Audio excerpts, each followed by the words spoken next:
Share that. But Veronica is a DePaul University student and also a dreamer, and she's going to talk a little bit about that experience. And if you can tell us any other. I have it. Excellent. All right, welcome. One Veronica. step ahead of you.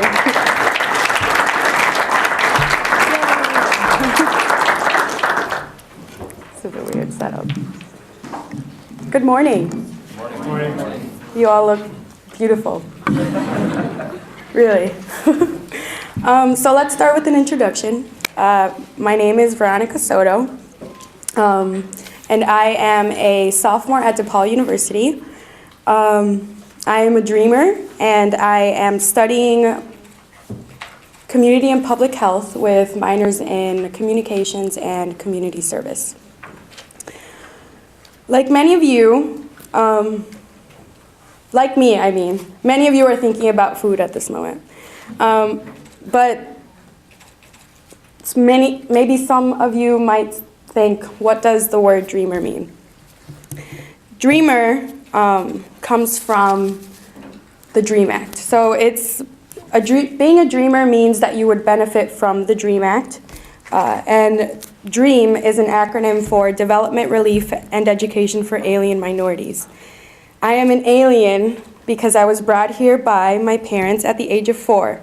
But I prefer to use the term undocumented student because aliens remind me of Alien versus Predator, and aliens are ugly, so I'd rather not use that one. I've grown up in the U.S. I have been here for 15 years, and I've gone through the public school system from K through 12th grade. And up until 2012, I had no protection from deportation, nor was I able to work, leave the country, or the worst one of all, drive. I say it's the worst because it's driving. Cars, you know. And I say 2012 because that year, President Obama passed DACA, Deferred Action for Early Childhood Arrivals. Deferred action is beneficial to me because it gives me protection from deportation for 2 years, and I'm able to work and drive. Yay. As many of you know, since many of you are students, the cost of college is crazy expensive and is a privilege many take for granted.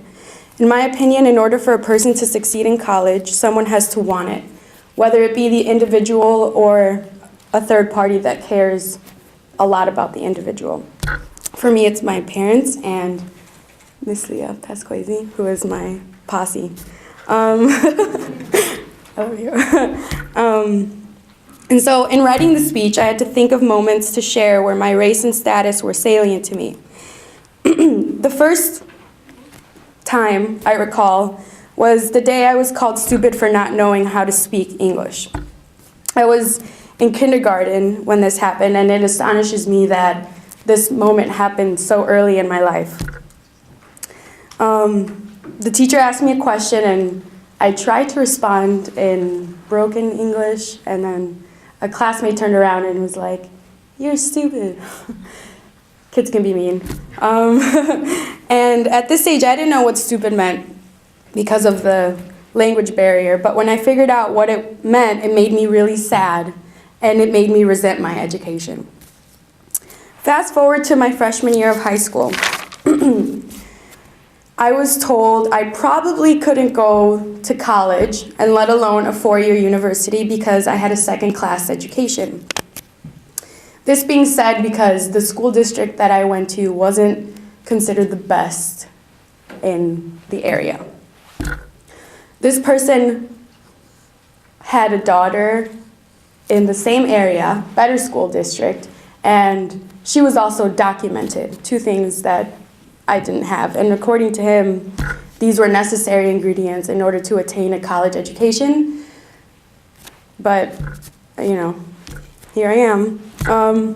And so it took me back to that moment in kindergarten where instead of making me resent my education, it made me resent being undocumented.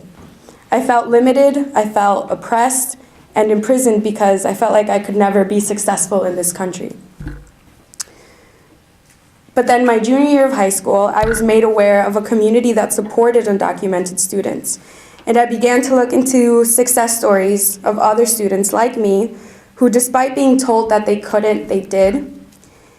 And I began to surround myself with encouraging people and positivity. And I began listening to my parents when they said, "You can do it, mija. You have it in you." And so I actually started to think and to believe that I could go to college. My college application process was very strategic. I had to apply for early admissions because I needed to know ahead of time in order to plan ahead and get resources to pay for the high cost of tuition. By January, I had been accepted to 3 schools, one of them being DePaul, which I consider my dream school. After deciding to go to such an expensive school with no money, I began to look for financial aid. I actually call this time of the year scholarship season because most deadlines are from January to May. So happy scholarship season, guys. And now I love being here and I love being a student because I know that when I receive my degree, it'll mean more than a degree in public health and all-nighters and an unhealthy amount of caffeine. But it'll also symbolize and it'll mean that I overcame adversity. And you're all inspiring. Look at you. Look at each other. I appreciate you being here on this lovely morning to open your minds and learn more about this issue. I believe we live through each other